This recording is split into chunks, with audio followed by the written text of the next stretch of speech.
শবে কদর পাওয়ার সহজ উপায় কি? শবে কদরের নামাজ ও দোয়া আছে কিনা?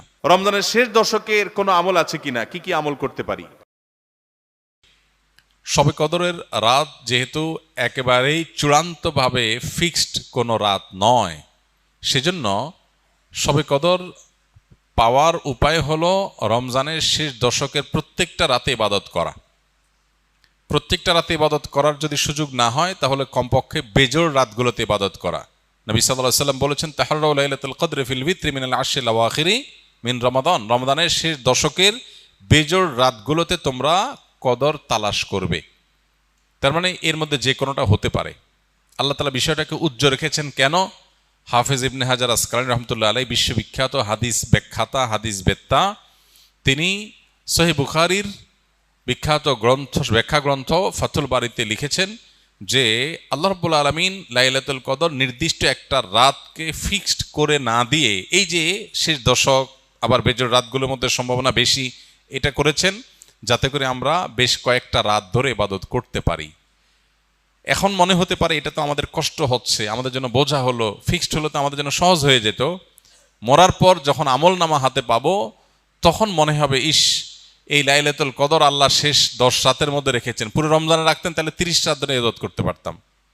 কারণ তখন লাভটা চোখে আসবে এবং দেখা পড়বে। তো এই জন্য লাইলাতুল কদরের জন্য শেষ সাথে বেশি বেশি ইবাদত করতে হবে। এটা হলো লাইলাতুল কদর পাওয়ার সহজ উপায়। আরেকটা সহজ উপায় আছে, সেটা হলো যে এতেকাফ, যেটা এতক্ষণ বললাম। আপনি মসজিদে যদি এতেকাফ করেন, তাহলে লাইলাতুল কদর পাওয়াটা এমনিতেই সহজ হয়ে যাবে।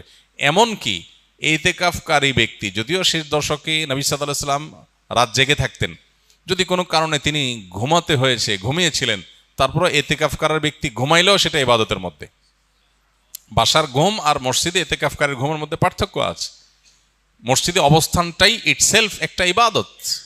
অতএব আপনি যদি চান যে আমার লাইলাতুল কদর মিস না হোক, তাহলে তার জন্য সবচেয়ে মোক্ষম সুযোগ এবং সবচেয়ে সহজ উপায় হলো এতেকাফ করা। এতেকাফ অত্যন্ত প্রেমময় একটি ইবাদত, যেটা খুব ভেতর থেকে ফিল করা যায়। আল্লাহর সাথে একান্তে কথা বলা যায়, অনুভব হবে যে আমি আল্লাহর ঘরে আছি, আল্লাহর ঘরে হাজির হয়ে গেছি। সবাই বের হয়ে যাচ্ছে, আমি বের হচ্ছি না, কারণ আমি আল্লাহর ঘরের বন্দী, নিজেকে বন্দী করে ফেলেছি। অন্যরকম এক ফিল আসবে ইনশাআল্লাহ বিসমিল্লাহ। অনেকেই শবে কদর সম্পর্কে জানতে চাই, কোন রাতে নামাজ আদায় করব, কি নিয়মে নামাজ পড়ব ও কি দোয়া করব। এটা আমরা এই যে এতক্ষণ বললাম, আশা করি যেটা উত্তর হয়ে গেছে।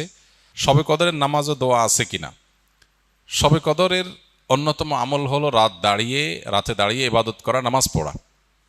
এই জন্য আমরা লাইলাতুল কদরে ইনশাআল্লাহ তৌফিক অনুযায়ী 2 রাকাত করে করে লম্বা লম্বা কেরাত, লম্বা লম্বা রুকু, লম্বা লম্বা সিজদা দিয়ে খুব মনোযোগের সাথে দীর্ঘ সময় নিয়ে আমরা নামাজ আদায় করার চেষ্টা করব। এটাই হলো লাইলাতুল কদরের নামাজ। এর কোনো রাকাত সংখ্যা নাই যে এত রাকাত পড়তে হবে, যার যতটুকু তৌফিক হয়, 2 রাকাত, 4 রাকাত, 6 রাকাত, 8 রাকাত, তারাবির পরে রাতভর আমরা সে নামাজগুলো পড়তে থাকবো ইনশাআল্লাহ। নামাজের পাশাপাশি লাইলাতুল কদরে করার জন্য স্পেশাল আমল নবী করিম সাল্লাল্লাহু আলাইহি সাল্লামের পক্ষ থেকে রেকমেন্ডেড আমল একটাই আছে, সেটা হলো মা আয়েশা রাদিয়াল্লাহু তাআলা আনহা বর্ণিত হাদিসে যে দোয়ার কথা আমরা জানি, সেটা হলো আল্লাহুম্মা ইন্নাকা আফুউন তুহিব্বুল আফওয়া ফাফু আন্নি। হে আল্লাহ, আপনি ক্ষমাশীল, ক্ষমাশীলতাকে পছন্দ করেন, অতএব আমাদেরকে ক্ষমা করে দিন।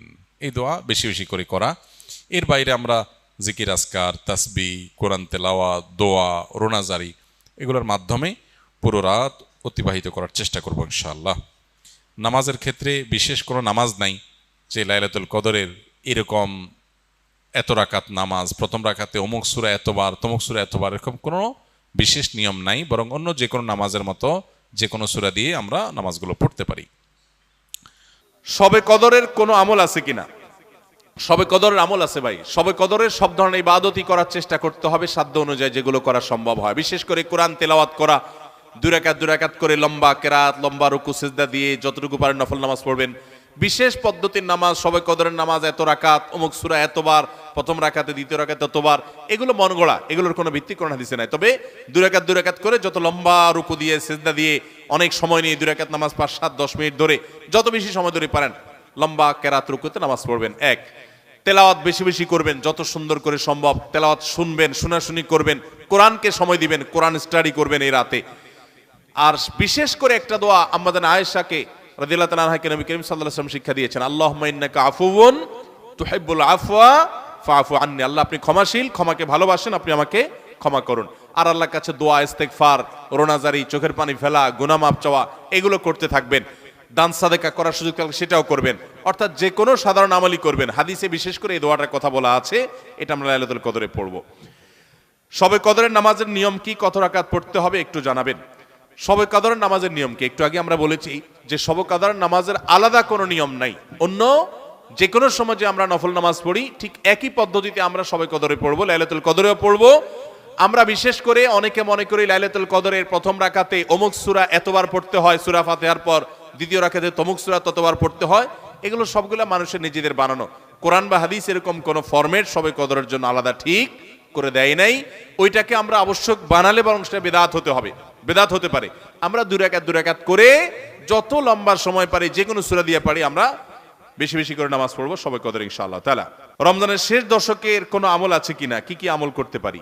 রমজানের শেষ দশক হলো আমলের সবচেয়ে গুরুত্বপূর্ণ দশক। ভাইরা আমার, নবী করিম সাল্লাল্লাহু আলাইহি সাল্লাম সম্পর্কে আমাদের আয়েশা বলেছেন, কানা ইয়াজিতাহিদু ফীহি মা লা ইয়াজিতাহিদু ফী গায়রি। রমজানের শেষ 10 দিনে আসলে নবী সাল্লাল্লাহু আলাইহি সাল্লাম ইবাদতের জন্য এত চেষ্টা করতেন, এত মেহনত করতেন, এত সাধনা করতেন, তার জীবনে অন্য কোন সময় ইবাদতের জন্য এত সাধনা করতেন না, শেষ 10 দিন ইবাদতের জন্য যেরকম সাধনা করতেন। এবং আমাদের আয়েশা বর্ণিত হাদিসে আরো বলেছেন তিনি, নবী করিম সাল্লাল্লাহু আলাইহি সাল্লাম কানা ইদা দাখালাল আশার, রমজানের শেষ 10 দিন যখন শুরু হতো, আহিয়া লাইলা, সারা রাত আর ঘুমাতেন না, শেষ দশক কখনো ঘুমাতেন না। ওয়া আইকাযা আহলা, পরিবারের লোকদেরকে ঘুম থেকে ডেকে তুলতেন। ওয়া সাদ্দামে ইজারা, কোমর বেঁধে নিতেন। এবং ইবাদতের জন্য সবচেয়ে বেশি মেহনত মুজাহাদা তিনি করতেন। ভাইরা আমার, রমজানের শেষ দশক হলো ইবাদতের সবচেয়ে গুরুত্বপূর্ণ সময়। আমাদের বেশিরভাগ মানুষ ঈদের কেনাকাটায় আমরা ব্যস্ত হয়ে পড়ে, শহরের মানুষ গ্রামে যাওয়া ব্যস্ত হয়ে পড়ে, গ্রামের মানুষ শহরের মানুষকে ওয়েলকাম করার জন্য ব্যস্ত হয়ে পড়ে। আমাদের শেষ দশকের ইবাদত হয় না। শেষ দশক ইবাদত করার চেষ্টা করবো তো ইনশাআল্লাহ। শেষ দশকের প্রধান ইবাদত হলো এতেকাফ। শেষ দশকের প্রধান ইবাদত কি? এতেকাফ। এতেকাফ করার চেষ্টা করবেন। আমরা শেষের দিকে এসে এতেকাফের কথা বলি, তখন আপনারা এটার ফজিলত বুঝেন না। নবী করিম সাল্লাল্লাহু আলাইহি সাল্লাম রমজানের রোজা তৃতীয় হিজরিতে ফরজ হয়েছে, তার ওয়াফাত পর্যন্ত কোন বছর শেষ দশকের এতেকাফ ছাড়েন নাই, মসজিদে এতেকাফ করছেন। যুবকরা এতেকাফ করবেন তো ইনশাআল্লাহ। 3টা ইবাদতের স্বাদ নগদ পাওয়া যায়, আমি কোরআন হাদিসের আলোকে আমার অভিজ্ঞতার মিশেলে আমি জানাচ্ছি। এর মধ্যে একটা হলো, লম্বা সময় নিয়ে যদি সেজদা দিতে পারেন, বিশেষ করে তাহাজ্জুদে, তো দেখবেন এটার স্বাদ আপনি অনুভব করবেন। আর দ্বিতীয়টা হলো এতেকাফ। এতেকাফ রমজানের শেষ দশক যদি মসজিদে বসে যেতে পারেন, গাঠি বুসকা নিয়ে, কিচ্ছু করতে পারেন না, শুধু বসে গেছেন মসজিদে 10টা দিন, আপনার ফিল হবে যে আপনি আল্লাহ তাআলার চৌকাঠে এসে পড়েছেন। এতেকাফের মজা যারা একবার পায়, তাদেরকে এটা থেকে দূরে সরা রাখা যায় না। আর 3 নম্বর হলো আরাফাতের ময়দানের দোয়া। এটাতে যে স্বাদ, এই 3টা স্বাদ যে পাইছে, সেই স্বাদগুলো কখনো আর ছাড়তে চায় না। আল্লাহ আমাদের সবাইকে ইতিকাফ করার তৌফিক নসিব করুন। রমজানের শেষ দশকে ইতিকাফ করবেন, বেজর রাতগুলোতে বেশি বেশি ইবাদত করবেন, অন্য রাতগুলোতে ইবাদত বন্দি বেশি বেশি করবেন, কোরআন তেলাওয়াত বেশি বেশি করবেন, কারণ এই দশকে লাইলাতুল কদরে কোরআন নাজিল হয়েছে। আর নফল নামাজ, অন্যান্য দান সাদেকাও বেশি বেশি করে করবেন।